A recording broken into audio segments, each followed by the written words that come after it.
Saudações, caras e caros ouvintes do Ogro Historiador. Aqui é Thiago Damasceno e hoje nós vamos falar sobre a história contemporânea do Irã. Para isso eu convidei o professor doutor Andrew Trauman. Agradeço ao professor por ter aceitado o convite e por disponibilizar seu tempo e conhecimento para o nosso projeto de divulgação de conhecimento histórico. Eu que agradeço, Thiago, agradeço o convite, o gentil convite, e faz um tempinho que a gente já estava bolando esse encontro, né? Finalmente deu certo, e gostaria de mandar meu bom dia, boa tarde e boa noite a todos que estão nos ouvindo.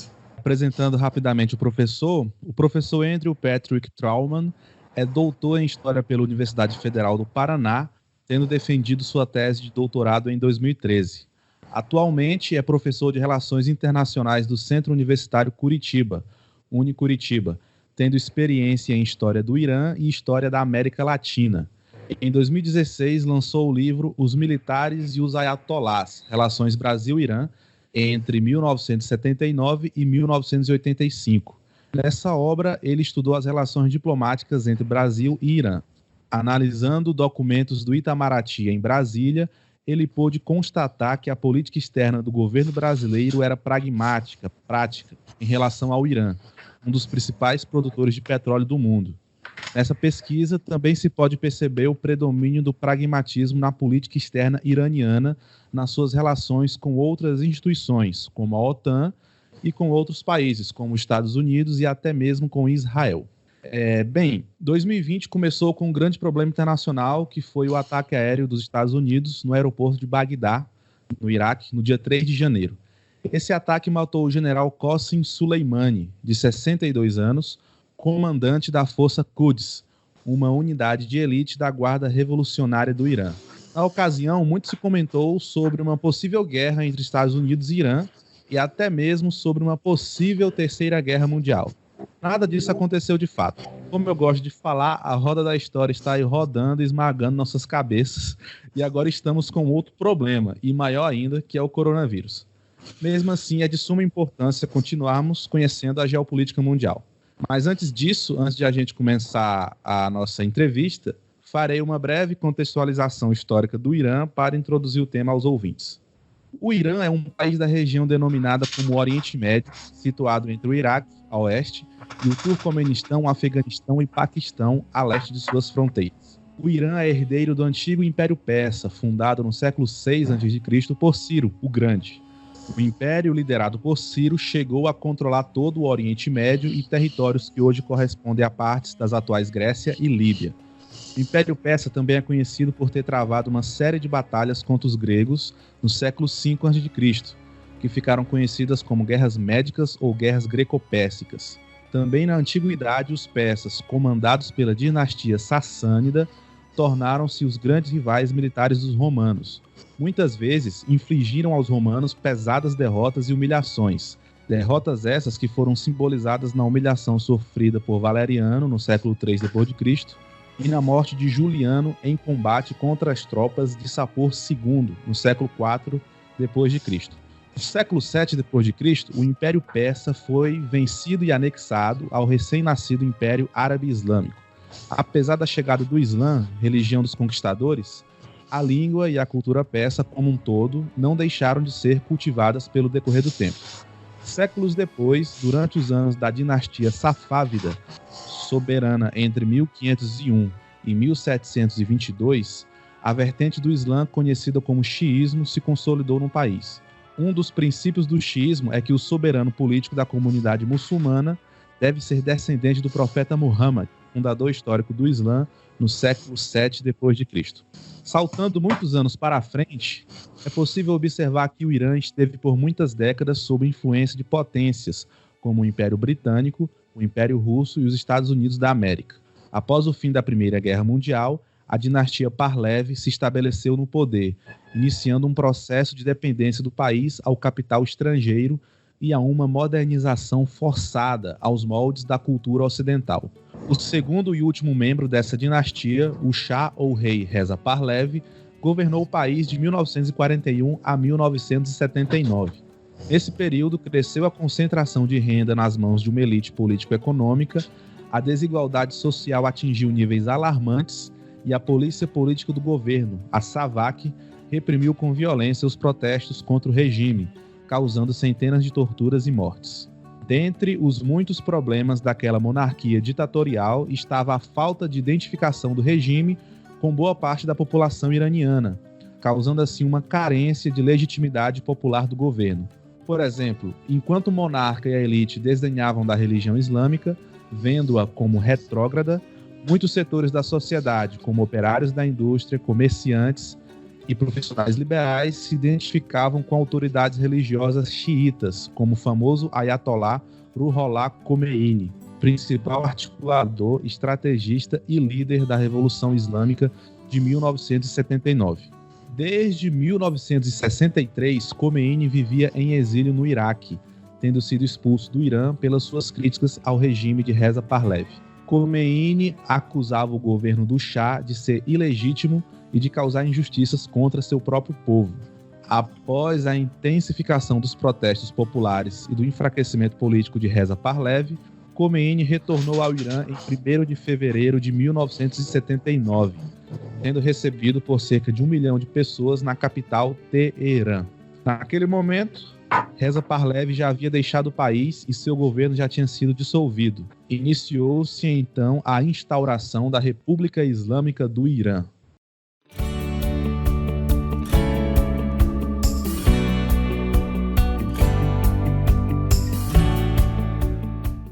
Professor, sei que é difícil resumir um evento dessa magnitude como a Revolução Islâmica, mas o senhor poderia explicar basicamente sobre essa revolução de 79 e a importância do Ayatollah Khomeini no movimento? Muito bem. Para a gente poder falar sobre a Revolução Islâmica, eu poderia retroceder até o início do século XX, mas para não ficar tão longo, eu vou começar mais ou menos na década de 50, tá? Porque em 1953 será eleito um primeiro-ministro chamado Mohammad Mossadegh. Mohammad Mossadegh era um líder nacionalista iraniano que vai desapropriar a companhia que chamava-se NIOC, National Iranian Oil Company, que na verdade pertencia aos britânicos que exploravam o petróleo no Irã desde o início do século XX, e vai desapropriar essa empresa, ou seja, vai estatizar essa empresa, retirar do domínio britânico, e isso leva ele a ser derrubado por um golpe de Estado em 53, esse golpe orquestrado pela CIA. Tá? Isso não é teoria da conspiração, isso já foi amplamente divulgado, inclusive até o Barack Obama pediu desculpa 50 anos depois do golpe, confirmando que realmente existiu e tal. E a partir dessa queda, o que a gente vai ter? A gente vai ter a ascensão justamente do nosso amigo, o Reza Pahlavi, né, que vai ser colocado como governante fantoche pelos Estados Unidos. Tá, então, assim, é como se fosse uma troca, né? Os Estados Unidos derrubaram o Mossadegh, taxado, obviamente, de comunista, que todo mundo era comunista naquela época, eu acho que continua sendo até hoje. É antigo, né? É antigo. Exato. Então, assim, o cara foi derrubado porque era comunista, e aí é colocado o Pahlavi, meio que em troca desse apoio norte-americano, ele abre o mercado iraniano para os Estados Unidos e para a exploração das empresas petrolíferas norte-americanas também. Pois bem, ele vai estabelecer um regime extremamente autoritário, extremamente ditatorial, focado principalmente no sonho de fazer o Irã um país, uma potência militar, mas uma grande potência da região, e fazer com que o Irã fosse o grande policial dos Estados Unidos ali no Oriente Médio, juntamente com Israel. Então, ele vai investir muito em tecnologia militar de ponta, caças, helicópteros, porta-aviões, tudo que você puder imaginar, enquanto a gente tinha um país extremamente miserável nesse sentido. Você pontuou muito bem quando você coloca a falta de identificação do povo com o governo. Essa falta de identificação ela não ocorria apenas por causa do desdém pela religião, ou seja, não era só cultural, mas havia um fosso de desigualdade social muito grande no Irã também. Um grupo pequeno de pessoas muito ricas e um grupo enorme de pessoas muito pobres. E o que vai acontecer? Em 73, a gente tem a famosa crise do petróleo. Foi o tema do meu mestrado, né? Meu doutorado a gente vai falar depois, que eu vou falar sobre a segunda crise do petróleo. Então, com a crise do petróleo e a alta no preço do barril, de repente, o rendimento, a renda do Irã com a venda de petróleo quadruplica. E nesse momento, o Shah poderia, a esperança do povo, né, era de que ele ia finalmente investir na infraestrutura do país, em serviços e etc e tal, mas não, ele continua obcecado com a ideia de fazer o país uma potência militar. Então aconteciam algumas coisas muito estranhas, como do tipo ele comprar 26 caças F-16 e o país não tinha asfalto, sabe? Umas coisas assim, umas discrepâncias absurdas. Então, grande gasto com militarismo e nenhum gasto com a saúde, educação, enfim, com tudo aquilo que se necessitava. Bom, aí começa realmente um descontentamento em relação ao Shah. A partir desse momento temos uma crise econômica, né? Temos uma inflação e o povo começa a ir às ruas. O Shah começa a reprimir essas manifestações. O Irã, a oposição iraniana, ela era muito heterogênea. Você tinha marxistas, você tinha liberais, você tinha religiosos, inclusive tinha um partido comunista no Irã chamado Tudeh. Só que era fácil para ele fechar o Partido Comunista, reprimir os comunistas, os liberais, os estudantes, etc. e tal, mas não era tão fácil reprimir os religiosos. Ele não ia ter a coragem de fechar as mesquitas. Então as mesquitas se tornaram o único refúgio onde as pessoas podiam se reunir para falar de política. Se tornou um centro ali, as mesquitas se tornaram um centro de o que ele chamaria de subversão, né? De você tramar, organizar manifestações contra o governo e etc e tal. Então essas manifestações começam em 73, o Shah não é nada hábil em lidar com isso, né? Ele manda a polícia abrir fogo mesmo contra a população. E aí entra uma questão importante da crença xiita, porque a crença xiita, talvez alguns dos nossos ouvintes já tenham até visto imagens de muçulmanos xiitas se autoflagelando, e aquela coisa toda causa um certo choque no Ocidente, aquilo, né? Mas são manifestações de pesar pelo assassinato de Hussein, neto do profeta Muhammad. E eles têm essa coisa de fazer manifestações 40 dias após a morte de alguém. Então, à medida que a polícia ia matando manifestantes, 40 dias depois tinha uma outra manifestação, o dobro da primeira. E quando eles matavam mais manifestantes, as manifestações iam se agigantando, até você chegar a manifestações de quase 2 milhões de pessoas. Em 78, elas só vão aumentando e eles só tentando resolver por meio da pura repressão, sem nenhum tipo de medida social, nada disso. E aí o que acontece? O Ayatollah Khomeini, onde é que ele entra na história? O Ayatollah Khomeini, nesse momento, ele se encontrava exilado em Paris, tá? Ele já era um dos líderes da oposição, ele é expulso. Ele vai primeiro para o Iraque. No Iraque ele é expulso pelo Saddam Hussein. Aí ele vai para a Turquia. E da Turquia ele se muda para um subúrbio de Paris, onde vivia uma pequena comunidade iraniana ali. E dali ele começa a comandar as manifestações. Então a gente já, em 79, nós já estamos numa era de TV via satélite. E havia também um tráfico de fitas cassete. Ele gravava os seus discursos de fita cassete da época, sim, e essas fitas cassete entravam via Iraque e eram vendidas clandestinamente, né, com ele instigando a população a sair às ruas e derrubar esse rei tirano, que tinha, inclusive, como você falou, a SAVAK, que é uma polícia secreta que torturava, que matava, que desaparecia com as pessoas. O Irã é um dos países, assim, na Anistia Internacional, que mais violava direitos humanos, e a gente vai chegar num momento em que o Shah, já completamente isolado, tipo, sem moral mesmo, a economia vai mal, a política desorganizada, atirando em seu próprio povo, o Shah resolve fazer mais ou menos o que o Fulgêncio Batista fez em Cuba, ou seja, fugir do país. Então ele junta tudo que ele pode roubar do tesouro iraniano, e se manda para o Egito. né? Ele foge para o Egito, depois a gente pode voltar a falar disso, porque tem uma questão interessante aí. E aí a gente tem a volta triunfal do Ayatollah Khomeini em fevereiro de 1979. E uma coisa que é interessante falar, eu estava dizendo que havia tanto liberais quanto a esquerda ali dentro das manifestações. É claro que quando a Revolução triunfa, há aquela discussão, né? Bom, agora vamos dividir o poder, como é que vai ficar isso, né? Mas, basicamente, o que os religiosos vão fazer? Eles vão convocar um plebiscito. Esse plebiscito é muito criticado pela oposição até hoje, porque ele dizia assim, você quer uma república islâmica, sim ou não? Era só isso, não tinha outra opção, era sim ou não. E não era obrigatório.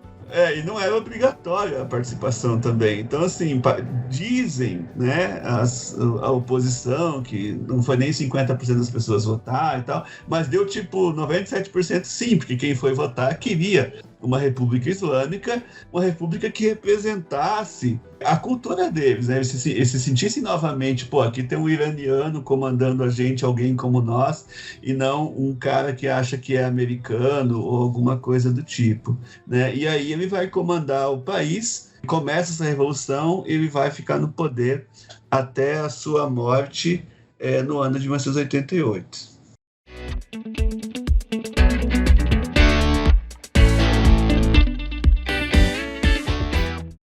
Então, depois dessa excelente explanação, desse ótimo resumo, continuando as perguntas, que mudanças ocorreram no Irã com a Revolução de 1979? As principais mudanças na política, economia e na sociedade. Então, acho que vamos começar pela política, né? Você mencionou na introdução a Guarda Revolucionária. Então, como que foi constituído esse primeiro governo? Após esse plebiscito, que ganhou majoritariamente o Você Quer uma República Islâmica, o Ayatollah Khomeini e outros Ayatollahs se sentiram respaldados. Vão ser convocadas eleições do parlamento, chamado Majlis, e vão ser, assim, barradas candidaturas consideradas antirrevolucionárias. E nesse contexto, qualquer um que não fosse islâmico era considerado antirrevolucionário. Então, eles conseguem formar um parlamento quase que unicamente formado por religiosos, excluindo os marxistas, excluindo os liberais. E aí você tem a criação da Guarda Revolucionária, porque, obviamente, imagine só, acabou de acontecer uma revolução, o Shah fugiu do país, mas, por exemplo, o exército que permaneceu no país era um exército do antigo regime. Então ele não podia, obviamente o Ayatollah Khomeini não confiava nesse exército, que até pouco tempo atrás era leal ao Shah, e muitos ainda eram leais ao Shah. Então ele cria essa guarda revolucionária para ser, no começo, seus guarda-costas, e depois, num segundo momento, como uma guarda de elite, que é o que ela acaba se tornando, uma guarda de elite do exército iraniano, quase que um governo paralelo, na verdade, ele acaba se tornando, porque ele acaba adquirindo muito poder, muito dinheiro. A gente pode falar sobre isso mais para frente, tá? Se a gente for mencionar a questão da política externa iraniana. Mas assim, e aí ele cria isso, e ele cria também uma outra instituição chamada Conselho de Guardiões. Esse Conselho de Guardiões, ele tem poder de veto sobre candidaturas. Então, uma coisa que eu sempre falo no Irã é que no Irã todo mundo vota, mas nem todo mundo pode ser votado. Ou seja, todos têm direito a voto, mas para você ser candidato, você tem que ser aprovado pelo status quo. Você tem que ser aprovado por esse Conselho de Guardiões. Então, se você for oposição, você não vai ter sua candidatura aprovada. Né? Essa é uma das questões que explicam o porquê que o mesmo grupo político está no poder faz 40 anos. Né? Simplesmente porque eles vetam a candidatura, não tem. Você pode até uma oposição um pouquinho assim, que não seja tão drástica, eles até permitem, né? Talvez os ouvintes se lembrem de um cara chamado Mir Mousavi, que no início da década se fez muito auê em cima do nome dele por causa de uma tal de movimento verde que ocorria no Irã.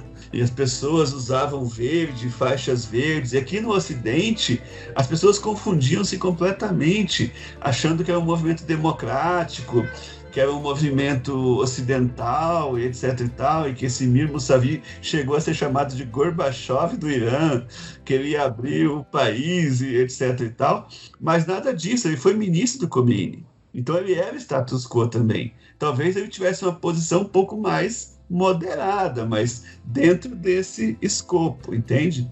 A questão uma curiosidade, o general Soleimani começou a carreira nessa época, sim, logo após a Revolução? Sim, ele estava desde o início. Então, assim, a questão econômica sempre foi complicada, vai piorar daqui a pouco, quando a gente começar a falar do embargo que o Irã sofre, das sanções que o Irã sofre, mas era uma economia já bastante complicada na virada dos anos 70 para os anos 80. Só que o pior é que o Khomeini nunca se preocupou muito com isso. Ele era muito criticado porque ele se preocupava mais com a questão dos costumes, então aí você vai ter a imposição do véu para as mulheres, a proibição do álcool, censura na música, censura no cinema e etc e tal. E uma vez, quando perguntado sobre a inflação, a resposta dele foi: a gente não fez a revolução para baixar o preço da melancia, porque a melancia é a fruta que os iranianos mais consomem, assim, são loucos por melancia, e ele disse que não estava preocupado com o preço da melancia, que não era esse o foco, tá? O negócio era islamizar o Irã, outras coisas estavam em segundo plano. E aí o que acontece? Nos anos 80, exatamente nos anos 80, começa a guerra Irã-Iraque. E eu costumo dizer, e o próprio Khomeini vai falar isso, que essa guerra, assim, quase que é uma dádiva dos céus para o regime iraniano, porque o regime estava sendo extremamente contestado. Você sabe como é que funcionam períodos revolucionários, né, Tiago? Sempre você vai ter um período de terror após a Revolução. Aconteceu na China, aconteceu na França, o caso clássico do período do terror, aconteceu em Cuba. Então, assim, sempre após uma revolução, meio que você vai reprimir os membros do antigo regime, meio que para mostrar que vocês não vão mais voltar ao poder. Então, acontece realmente execuções de militares leais ao Shah, perseguições políticas e tudo isso. E dentro desse contexto, Saddam Hussein, instigado pelos Estados Unidos, instigado pelo Ocidente, está vendo aquela confusão toda no Irã, e ele resolve invadir o Irã, achando que o Irã estava desunido, estava desorganizado e seria uma presa fácil para ele. Só que isso foi um engano, porque a guerra fez com que os iranianos esquecessem as diferenças políticas por algum tempo e se unissem na defesa do país. O iraniano, ele é... o iraniano, ele é extremamente nacionalista. Ele, antes de tudo, ele é iraniano, independente de quem está no poder ou não. Então, as pessoas meio que abandonaram as coisas e se uniram para... Ainda mais que era o Iraque, né? Ainda mais que era um país árabe invadindo um país persa, um país sunita invadindo um país xiita. Quer dizer, tem uma série de questões aí que só instigou a população à resistência. É possível dizer ou observar se eles são mais nacionalistas do que religiosos, no sentido xiitas, já que os xiitas são a maioria lá? Eu acho que ambas as coisas. Assim, eu costumo dizer que assim, a elite, a classe média alta iraniana, ela é mais nacionalista do que religiosa. Ela reflete muito bem aquela coisa do Reza Pahlavi, do Império Persa, o orgulho do passado persa e da língua e tudo isso. Mas o pessoal mais religioso também tem isso. De assim, sou muçulmano, mas sou iraniano. Casamento. Tem isso. Tem as duas identidades. Não existe de forma nenhuma uma simpatia com a cultura árabe por conta do Islã. Não, pelo contrário, na verdade. Existem 2 graus de hostilidade aos árabes aqui.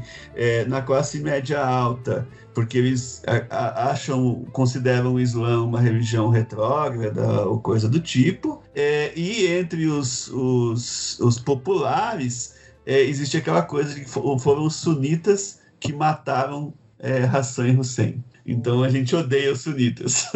Mais ou menos isso. E como ficaram as relações internacionais do Irã depois da Revolução? Então a coisa se complica muito, né? Num primeiro momento, você vai ter, assim, o mundo meio que em compasso de espera, o que vai acontecer. Depois você passa a ter um pavor, porque havia um medo de uma exportação da Revolução Iraniana para o resto do Oriente Médio, porque quase todos os países da região possuem minorias xiitas, alguns países têm minorias mais significativas do que outros, né? Alguns, aliás, nem são minorias, no caso do Iraque, os xiitas são maioria. No caso do Bahrein, é quase meio a meio. Mas, assim, até na Arábia Saudita existe uma população xiita muito pequena, mas existe.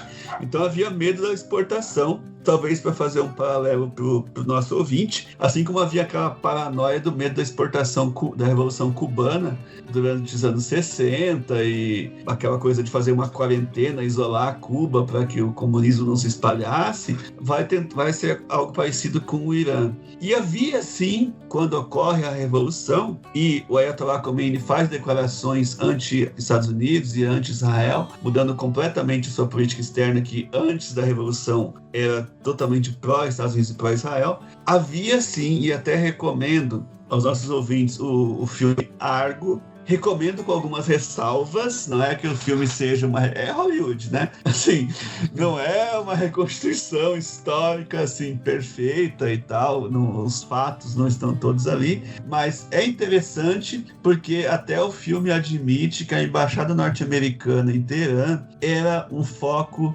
não só de contra-revolução, mas um foco golpista. Estava em preparação um novo golpe para talvez trazer até o Shah de volta, ou apoiar os militares que eram pró-Shah, ou talvez até trazer o Shah de volta que estava no Egito. Se bem que essa é uma possibilidade menos plausível, porque o Shah nessa época já estava com câncer. Esse, aliás, é um dos motivos que ele alega para não ter resistido à Revolução. Ele morre, inclusive, acho que 1 ou 2 anos depois, ele morre. E aí eu preciso falar sobre a invasão da embaixada, que tem a ver com o Shah. Perfeito. O Shah havia descoberto que estava com câncer e pede asilo nos Estados Unidos para fazer um tratamento. O que acontece? Os iranianos, ao saber disso, pensaram, mentira desse Shah aí, ele tá com câncer porcaria nenhuma, eles estão preparando um novo golpe igual lá em 53, por isso que eu comecei minha explanação falando de 53, o golpe da CIA e tal. Todo mundo estava com aquilo na cabeça, vai se repetir. Então, um grupo de estudantes resolve invadir a embaixada dos Estados Unidos. É engraçado que os relatos deles, tem um livro fantástico sobre isso, chamado The Last Great Revolution, da Robin Wright, no qual ela entrevistando os estudantes, eles falam, olha, na verdade a gente queria fazer uma ocupação de 3 dias, simbólica, ia chamar a atenção do mundo para essa possibilidade de uma ameaça iminente de um golpe no Irã. Só que eles não contavam que à noite, naquela mesma noite em que eles entram na embaixada norte-americana, o Ayatollah Khomeini entra em rede nacional de rádio e televisão apoiando aquela invasão na embaixada e dizendo, é isso aí, eu estou muito orgulhoso da juventude iraniana. Assim, é um absurdo você pensar um chefe de Estado apoiar uma invasão a uma embaixada estrangeira, por mais que fosse dos Estados Unidos e tal, mas você não pode falar isso. Então aí você tem o Estado apoiando algo que é bem complicado do ponto de vista diplomático. E aí esse sequestro vai durar mais de um ano, mais especificamente 444 dias, é fácil de lembrar porque é 444. E os reféns foram libertados, eles começam libertando primeiro mulheres, depois negros, e eles vão, até que no final ficam bem poucos reféns, e eles vão libertar justamente quando Ronald Reagan assume o poder. Havia uma questão de não deixar o Carter colher os frutos disso. E aí começam as famosas sanções ao Irã, que a gente pode ir falando no decorrer do papo.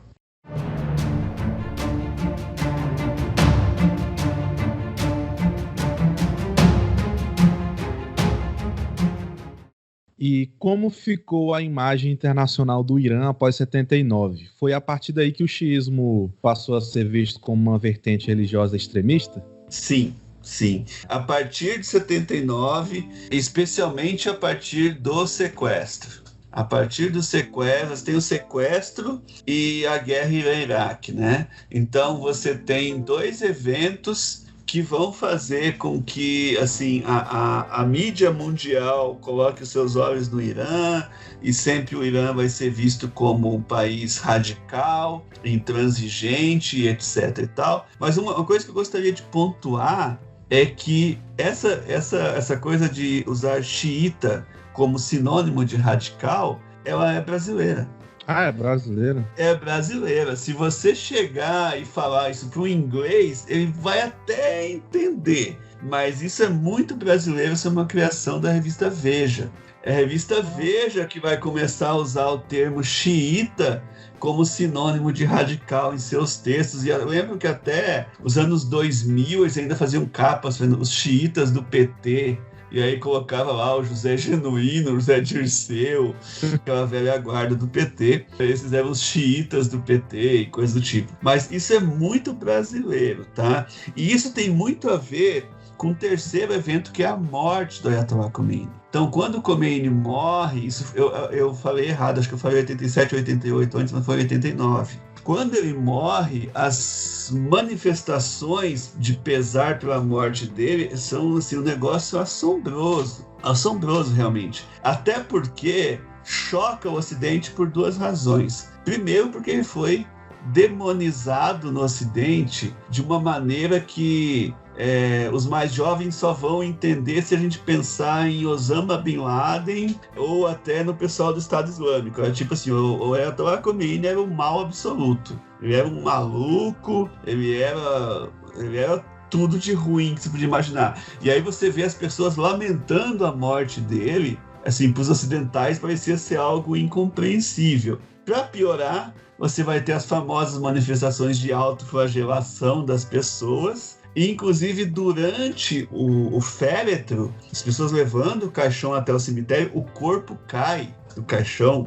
E as pessoas começam a disputar, a querer tocar no corpo dele, porque ele era visto como um santo, praticamente, pelos xiitas. Então, isso causou, assim, um horror entre os ocidentais, né? E aí tem uma famosa matéria da Veja que eu usei na minha monografia, quando eu estava lá na graduação ainda, em que o autor da matéria, ele escreve: os fanáticos uivam, tipo cachorro, né? Exato. Os fanáticos uivam, terra em transe. Era o subtítulo do negócio. E o nome da matéria era Pandemônio do Adeus. Nossa, meu Deus. Então era só matéria só assim, ridicularizando as manifestações e usando termos bem pesados mesmo para qualificar tanto o Khomeini quanto as pessoas que estavam lá e tudo isso. Então essas imagens do enterro do Khomeini ficaram assim muito gravadas. Eu acho que no inconsciente das pessoas e dos brasileiros também, assim, porque você não tinha um contraponto naquela época. Naquela época você tinha poucos jornais e as 4, 5 emissoras de TV, todas reproduzindo o ponto de vista norte-americano, essa aqui é a verdade. Então, isso se solidificou, né? A ideia do xiita como um maluco, um radical, alguém disposto ao martírio e coisas do tipo. Só para situar o ouvinte, essa tradição do martírio no xiismo vem da morte do Hussein, né, na Batalha de Karbala. Exatamente. Só para citar o ouvinte, quando o profeta Muhammad faleceu, em 632, começaram disputas na comunidade muçulmana para ver quem ia fazer a liderança política. E aí começam a surgir as duas tradições, o sunismo e o xiismo. O sunismo defendendo que o líder tinha que ser eleito e ser um homem virtuoso, né? E os xiitas defendendo que o líder tinha que ser descendente do profeta por meio do seu primo Ali, né? Exatamente. E aí, acho que mas as duas vertentes vão se consolidar mesmo no século VIII, né? Século VIII, IX, e é isso mesmo, né? É isso, então, você vai ter durante todo o século VII os 4 primeiros califas, né? Então você vai ter o Abu Bakr, Omar, Osman e finalmente o Ali. finalmente pela ótica xiita, né? Porque para eles existe essa raiva também, porque eles consideram os 3 primeiros usurpadores da vaga de que seria de Ali e tal. E aí Ali é morto, o que a gente tem que entender que nesse contexto não é nada de extraordinário, porque tirando o Abu Bakr, que morreu de doença, o resto todos foram mortos, o Omar foi morto, o Osman foi morto, o Ali foi morto. Era meio comum isso, digamos assim, havia muitas rixas políticas ali. E aí depois disso você vai ter a questão do Hassan e do Hussein, especialmente o Hussein, que aí numa batalha que ele está lutando contra... Eles eram filhos do Ali, né? Filhos do Ali. E aí eles estão lutando contra o Zaid, que era um califa omíada, né, quando o califado se muda para Damasco, e ele não só mata o Hussein, como ele decepa a sua cabeça e leva para Damasco em desfile triunfal. Tá? E, então isso foi muito forte então para as pessoas falarem, pô, olha só o que esses caras fizeram com o neto do profeta, tipo, não respeitam nem o neto do profeta. Mas o que acontece é que depois desses 4 primeiros, que são chamados em árabe de Rashidun, né, corretamente guiados, o califado se desvirtua um pouco dessa questão religiosa e passa a ser muito mais uma coisa de poder, de expansão territorial. Só para avisar o ouvinte, essas disputas religiosas e políticas não tem só no Islã, não. Toda religião tem isso. Inclusive, na Europa, católicos e protestantes passaram um bom tempo matando uns aos outros. Se matando, Guerra dos 30 Anos, Noite de São Bartolomeu, e a gente vai ter vários episódios desses. E as revoluções também envolvem muitas personalidades e o que dizem sobre eles, né? Então, toda revolução tem suas polêmicas. A francesa, a russa, a xiita, a cubana, qualquer uma vai ter. Sim, a chinesa, né, do Mao Tse-tung também, sempre são. Mas aí a gente pode citar o nosso amigo Georges-Jacques Danton, que o Danton dizia que revoluções não se fazem com água de rosas, né? Revoluções, elas são violentas. Se não for violenta, ela é reforma, não é revolução.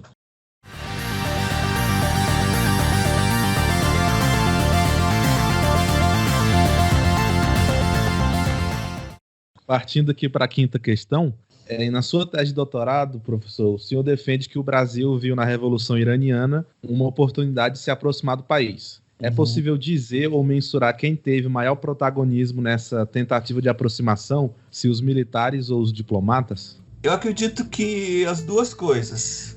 Mas eu não posso deixar de dar o crédito para o embaixador Sérgio Florencio, que era o nosso embaixador em Teherã na época, e que ele vai, por todos os meios possíveis, tentar incrementar o comércio entre Brasil e Irã num momento em que o Brasil estava desesperadamente precisando de petróleo. A gente sabe, nós somos totalmente dependentes desse modal rodoviário, né? A gente não tem ferrovias, não tem transporte fluvial, tudo se faz por caminhão no Brasil.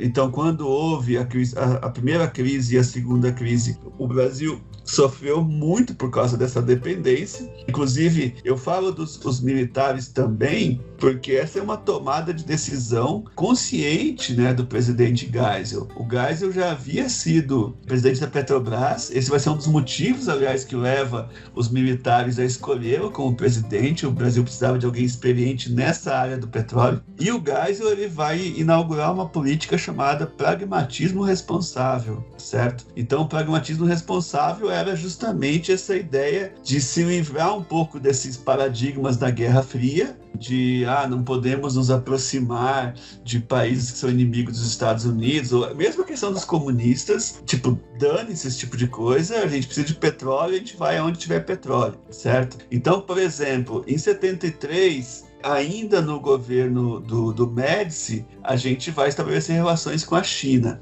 Depois, o Brasil vai apoiar uma revolução marxista em Angola. Isso é muito interessante, essa história é fantástica. Sim, a gente vai apoiar uma revolução marxista em Angola contra uma guerrilha chamada UNITA, que era apoiada pela África do Sul do Apartheid e pelos Estados Unidos. Mas o Brasil queria ocupar aquele espaço deixado por Portugal quando Angola fica independente. Então o Brasil começa a ficar ousado assim, nas relações internacionais, e o Geisel, não, a gente tem que ir aonde está o petróleo, né? E aí o Brasil ele vai se afastar de Israel, ele vai se afastar dos Estados Unidos e vai começar a se aproximar muito dos países árabes, em especial do Iraque. Com o Iraque a gente tem uma relação que é uma relação fantástica, assim. Eu até gosto de indicar um livro chamado Saddam, o Amigo do Brasil, que é de um jornalista chamado Leonardo Atu, no qual ele vai mostrar como que o Iraque de Saddam Hussein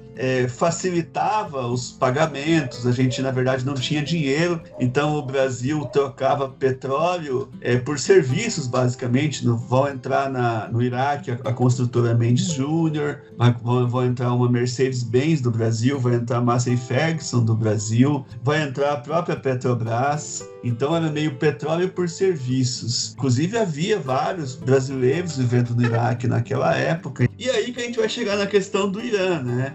Só que o Irã, quando o Irã faz a revolução, o que o Sérgio Florencio viu? Ele falou, putz, o país está isolado internacionalmente, sofrendo embargo do Ocidente, está na hora dos países que se chamavam na época de terceiro mundo ocupar esse nicho, já que Estados Unidos e Europa não estão fazendo comércio com o Irã. Só que faltou combinar com os iranianos, porque na verdade os iranianos não se mostraram assim tão receptivos a estabelecer um comércio maior com o Brasil. Eles acabam se aproximando. Eles acabaram se aproximando dos japoneses. Porque o Japão era tão dependente do petróleo que ele meio que disse, desculpa aí Estados Unidos, mas eu não vou participar desse embargo ao Irã, eu preciso desse petróleo e tal. O Japão mantém um comércio com o Irã e o Irã também mantém um bom relacionamento com o leste europeu. Hungria, Polônia, os países que faziam parte da cortina de ferro. E o Brasil fica um pouco à parte dessa questão, né? E aí, durante a guerra Irã-Iraque, acontece um episódio curioso que eu conto no meu livro, que é que o Sérgio Florencio ele é chamado ao palácio do governo para dar explicações sobre o porquê que o Brasil estava vendendo armas para o Iraque durante a guerra Irã-Iraque. Então, assim, o Sérgio Florencio ficou morrendo de medo, porque ele pensou, agora só falta os estudantes chegarem aqui na Embaixada do Brasil, invadir a Embaixada do Brasil também e descer o pau em todo mundo aqui, a gente está ferrado.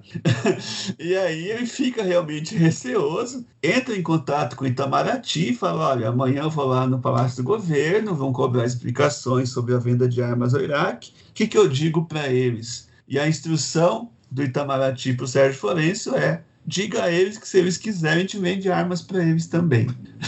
Né?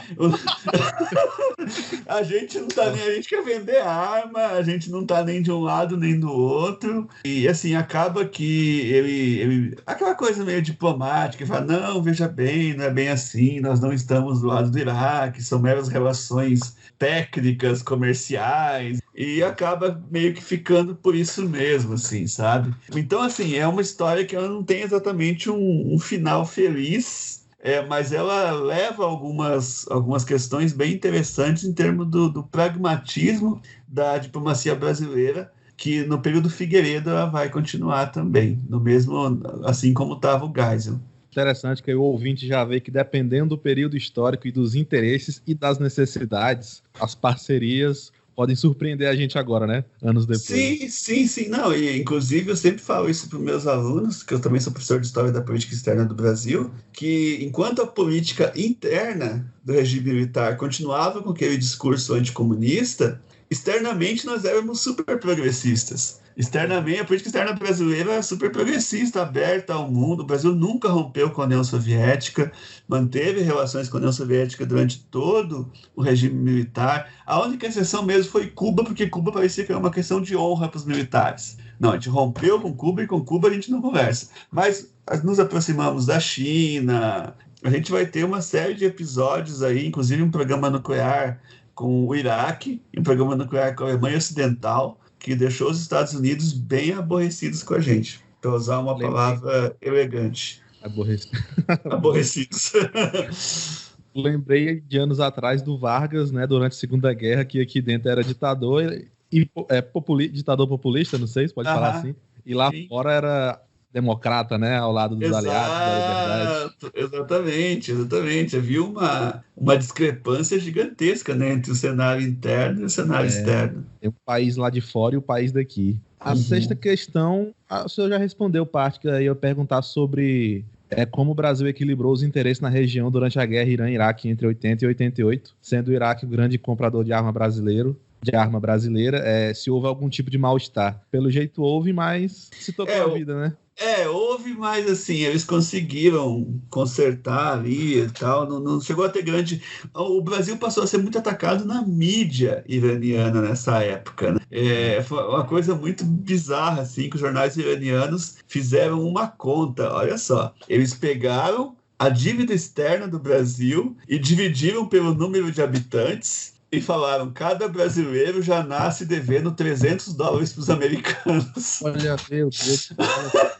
Sensacionalismo não é só aqui, né? Em qualquer lugar do mundo. Não. E aí, continuava. O governo prefere pagar a dívida externa para os Estados Unidos do que alimentar a população. O brasileiro passa fome. Nossa, era pesado. Se bem que a fome no Brasil realmente era uma realidade, não dá para você negar isso, né? Eu lembro que, só fazendo um pequeno adendo, que eu sempre falo também para meus alunos que até a campanha de 94, a primeira eleição da FHC, cara, se discutia no horário político eleitoral, se discutia a fome no Brasil. Como resolver a questão da fome. 94, em termos históricos, 94 foi ontem. Então é um negócio complicado.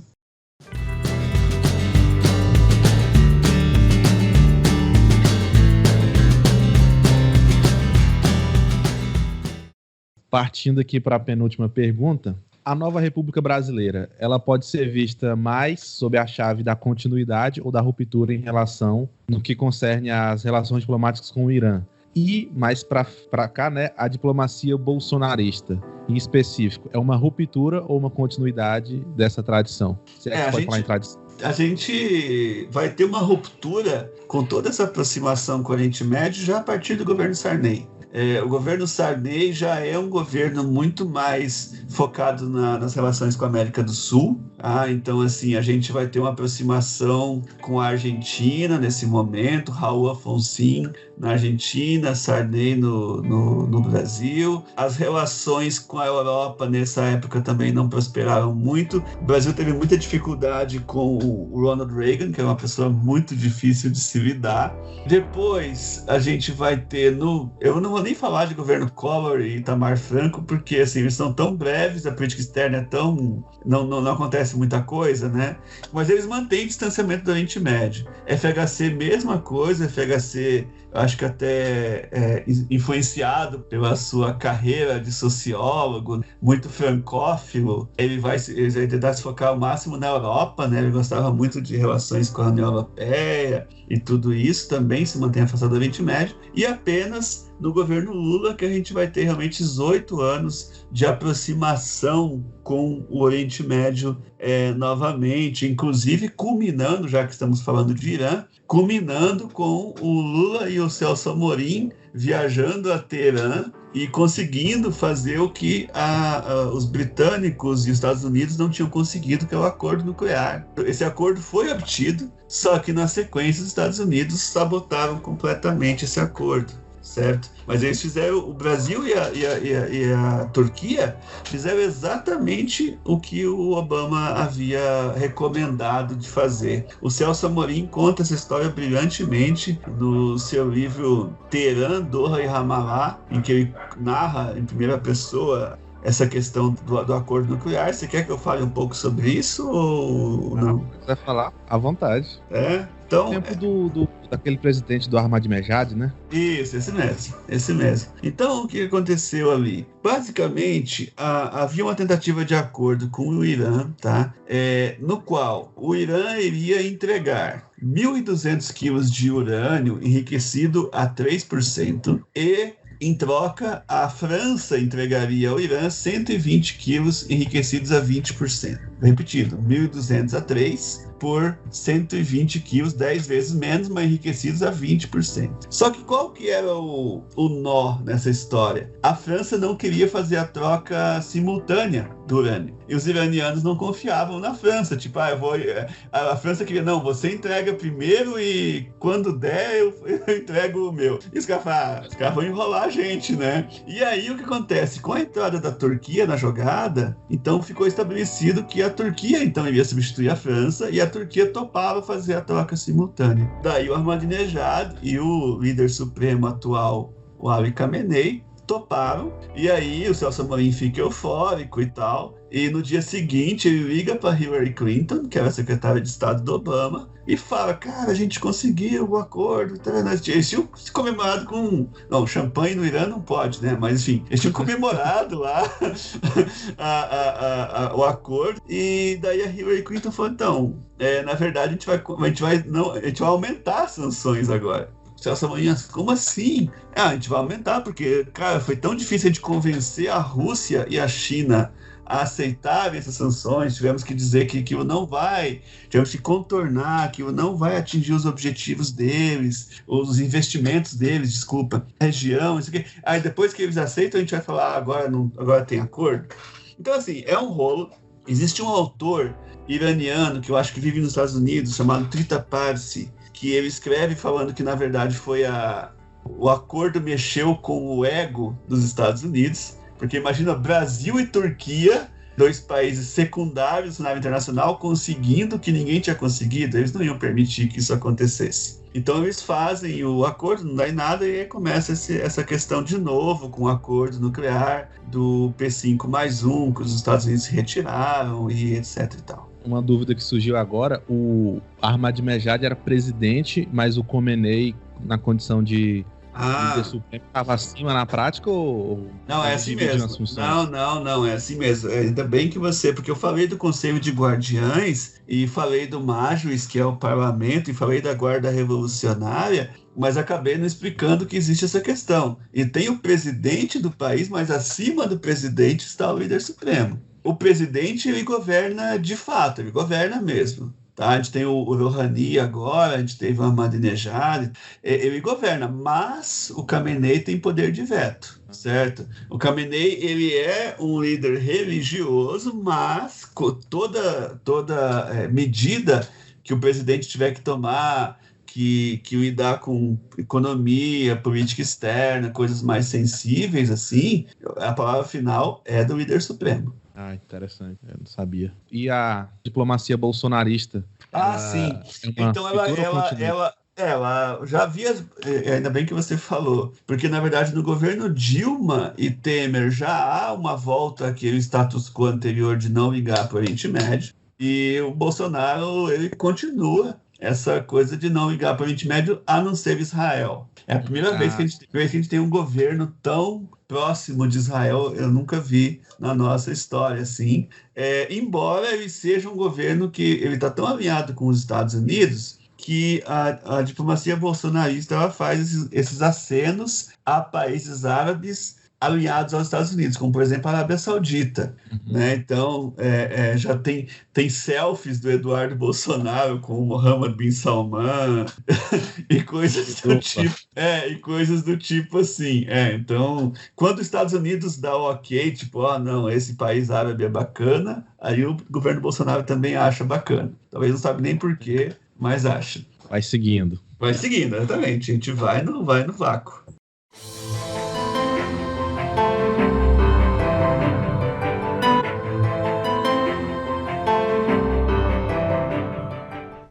E aí, então, a última pergunta é sobre o assassinato do general Soleimani, abordando isso também. O que se pode esperar das relações entre Irã e Estados Unidos após o assassinato do general Soleimani, levando em conta a atual pandemia e suas consequências, né? Até onde a pandemia pode influenciar nessas possíveis relações, que na época muito se falou de vai ter guerra e aconteceu nada, né? Como eu vi num vídeo seu, nada de terceira guerra mesmo. As pessoas entraram numa paranoia e eu acho muito estranho isso, porque às vezes parece quase um fetiche, né? Parece que as pessoas que queriam ver a Terceira Guerra Mundial. Nossa, e brasileiro só faz meme. A única coisa que brasileiro sabe fazer é meme. Então, enxurradas de memes não para. Enxurradas de memes sobre a Terceira Guerra Mundial. Vou aproveitar, não vou pagar minhas contas, não sei o quê. Um monte de besteira assim. Mas, enfim, a minha opinião continua a mesma de janeiro. Tá? Eu fui bastante contestado na época, mas eu continuo pensando a mesma coisa. O general Soleimani, ele tinha um papel muito grande dentro da política iraniana. A Guarda Revolucionária, como eu disse, quase um governo paralelo. A Guarda Revolucionária, aliás, eu quero pegar esse gancho antes de responder diretamente a questão, para explicar como é que a política externa iraniana funciona na região, porque eu acho que eu falei muito em relação ao Ocidente, não falei da região. O Irã, ele interfere na guerra da Síria, ele patrocina o Hezbollah, ele está envolvido na guerra do Iêmen. Então ele está envolvido, porque como ele está isolado diplomaticamente, a única forma dele atuar dentro da região é por esses meios. Por meio de aquele termo que a gente usava muito na Guerra Fria, né, Thiago? Que são as proxy wars. Tá? Então, por meio das guerras indiretas. Essa guerra na Síria, do Iêmen e tal, são guerras indiretas, são proxy wars entre Irã e Arábia Saudita, não tenha dúvida em relação a isso. E o que vai estar acontecendo aqui? O Soleimani, então, ele era um alvo favorito, ele é morto e, na minha visão, o Trump fez isso para desviar o foco do processo de impeachment que ele estava sofrendo. Algumas pessoas me questionaram em relação a isso, dizendo: mas todo mundo sabe que esse impeachment não ia passar e tal, não sei o quê. Mas não importa, aquilo era uma pedra do sapato dele naquele momento e ele precisava desviar o foco disso para uma outra coisa. É aquilo que mas vários líderes fazem, né? De desviar a atenção da opinião pública de um problema para que as pessoas se foquem em outro. Quando a Margaret Thatcher vai atacar as Malvinas, e os argentinos achavam que ela não ia atacar as Malvinas, ela ataca, entre outras coisas, para desviar o foco dos protestos operários que haviam na Inglaterra por causa do desmantelamento do welfare state. Ela acabou com o welfare state na Inglaterra, havia várias manifestações contra ela, e ela, né, dizem que o último refúgio dos velhacos é o patriotismo, né?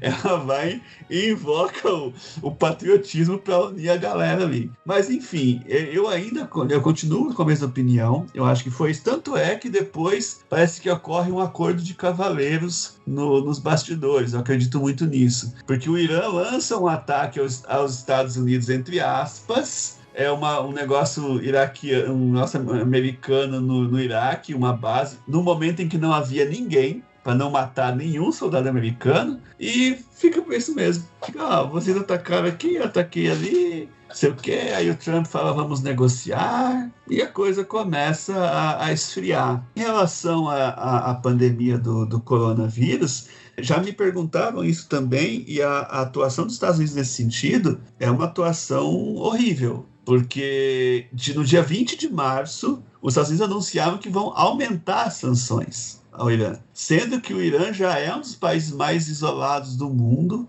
Eles não conseguem, por exemplo, receber remessas em dólar. Não conseguem receber remessa, na verdade, em nenhuma moeda estrangeira. Eles já sofrem embargo em relação a aviões. Os aviões que sobrevoam o Irã são aviões dos anos 70 até hoje. Então você tem um sucateamento da indústria iraniana. E o que vai acontecer basicamente assim é que os Estados Unidos vão apertar ainda mais o cerco, sendo que o Irã é um dos países que mais tem vítimas do Covid-19. Então tinha gente que achava que os Estados Unidos poderia até mudar a sua postura, mas não foi isso que aconteceu, muito pelo contrário. Pode-se dizer então que no Oriente Médio o Irã compete ali, por influência, compete com a Arábia Saudita e Israel, ou só com a Arábia Saudita?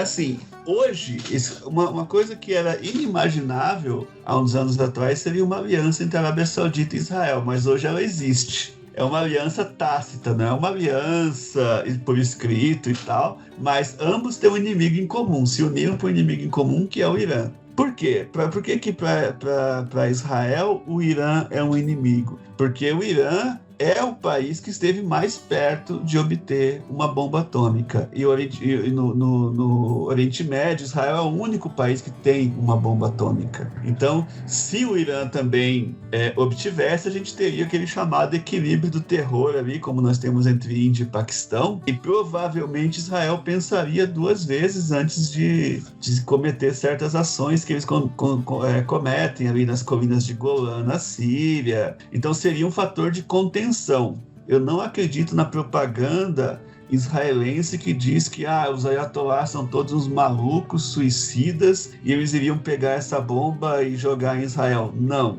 mas também ninguém vai pagar para ver, entende? É assim que funciona a questão da bomba atômica. Você acredita que ele não vai usar, mas também você não vai se arriscar. Certo? E questão Arábia Saudita, tem tanto a questão árabes e persas, sunitas e xiitas, e a questão do petróleo, né? São 2 gigantes da produção petrolífera mundial, e interessa muito para a Arábia Saudita que o Irã se mantenha fora do mercado, porque o Irã seria, obviamente, um concorrente, né? Mas eu só gostaria de salientar mais uma coisa, Thiago, que eu acabei não falando. Eu estava falando das proxy wars na região, e tem alguns estudiosos que inclusive mencionam a existência de um arco xiita na região. Esse arco xiita, ele é formado, se o ouvinte, ele dá uma observada no mapa do Oriente Médio, ele vai observar que Irã, Síria e Líbano você consegue fazer um formato de arco, em que o Irã apoia a Síria, porque o Bashar al-Assad faz parte de uma minoria religiosa chamada Alauítas, que o Ayatollah Khomeini, ainda em vida, reconheceu como xiitas, embora isso não seja unanimidade, que eles sejam xiitas. Há uma discussão enorme sobre isso, mas enfim.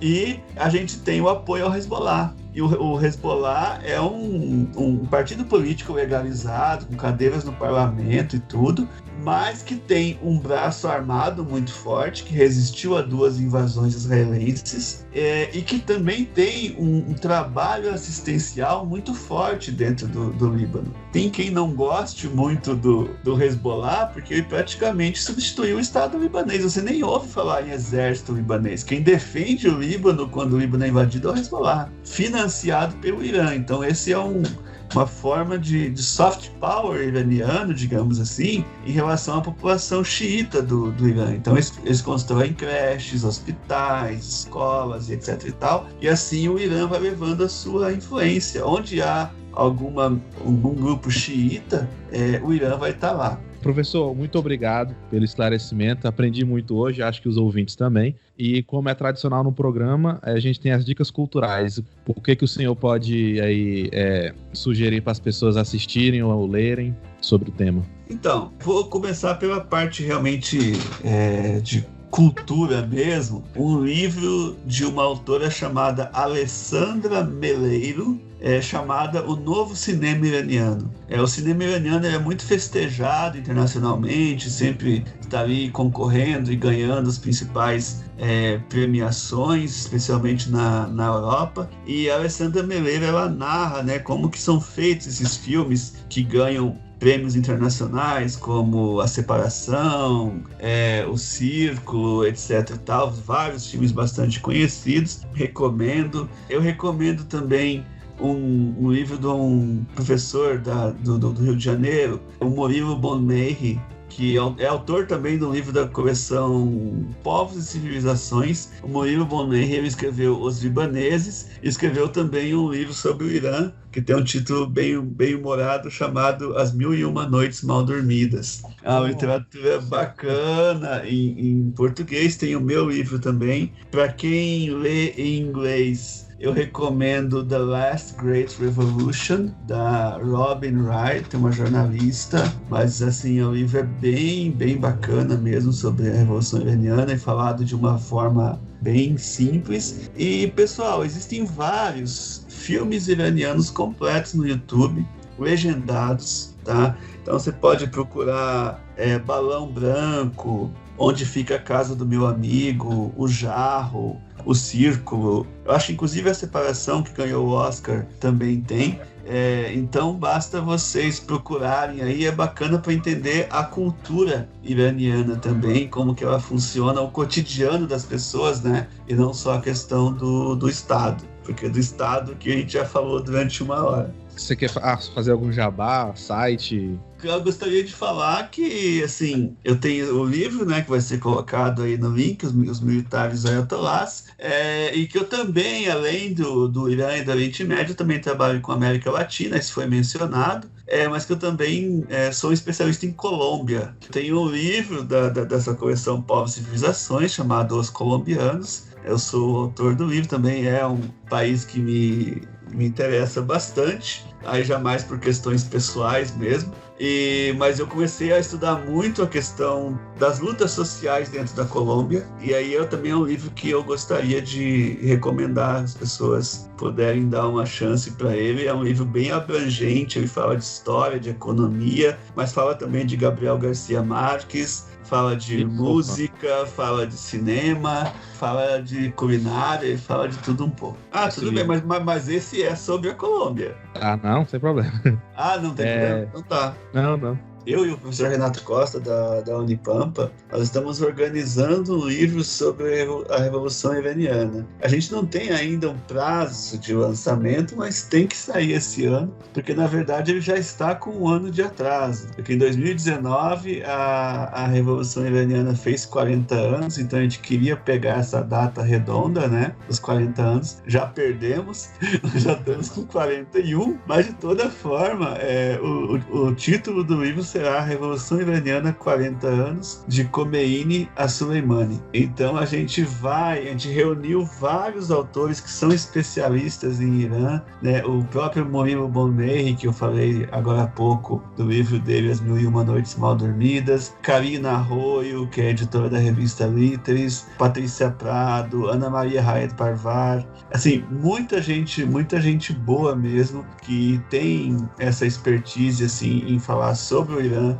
Não é muita gente no Brasil que tem essa expertise de falar sobre o Irã. Sim. E a gente conseguiu reunir uma galera muito bacana. E então esse livro eu acho que ele vai ser muito legal, porque ele faz um apanhado do Irã. Então eu, por exemplo, o meu capítulo é sobre a guerra Irã-Iraque. Mas por outro lado, especialmente no caso das autoras, quase todas elas abordam a questão feminina, que é uma questão que as pessoas têm muita curiosidade, né, sobre como que é a mulher no Irã. Então você vai ter um artigo sobre como que é a diáspora iraniana, ou seja, os iranianos que moram fora do país, outro sobre a condição da mulher no Irã, outra vai falar sobre a questão da mulher e mercado de trabalho, e a mulher e o xiismo. Enfim, a gente vai ter praticamente todos os aspectos, cinema inclusive, que eu mencionei, todos os aspectos históricos, culturais, econômicos. Tem um artigo sobre petróleo também,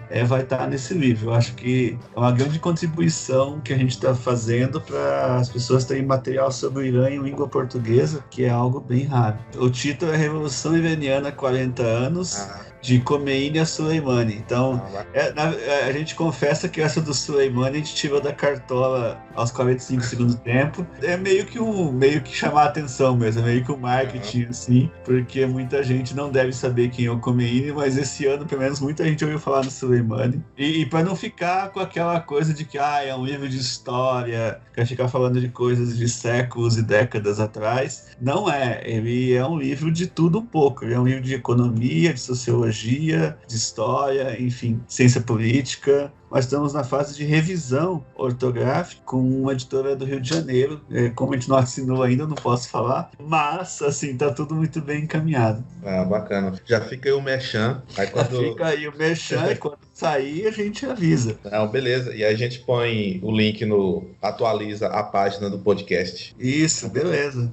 Então, professor, muito obrigado de novo por aceitar participar dessa conversa, ficou muito bacana. Aos ouvintes também, obrigado pela atenção, e quem quiser acompanhar o Ogro pelas redes sociais, a gente tem página no Facebook, Ogro Historiador, perfil no Instagram, e também tem o nosso e-mail, ogrohistoriador@gmail.com, para você mandar elogio e sugestão de pauta também. É isso, pessoal. Muito obrigado. Obrigado, professor. E até a próxima.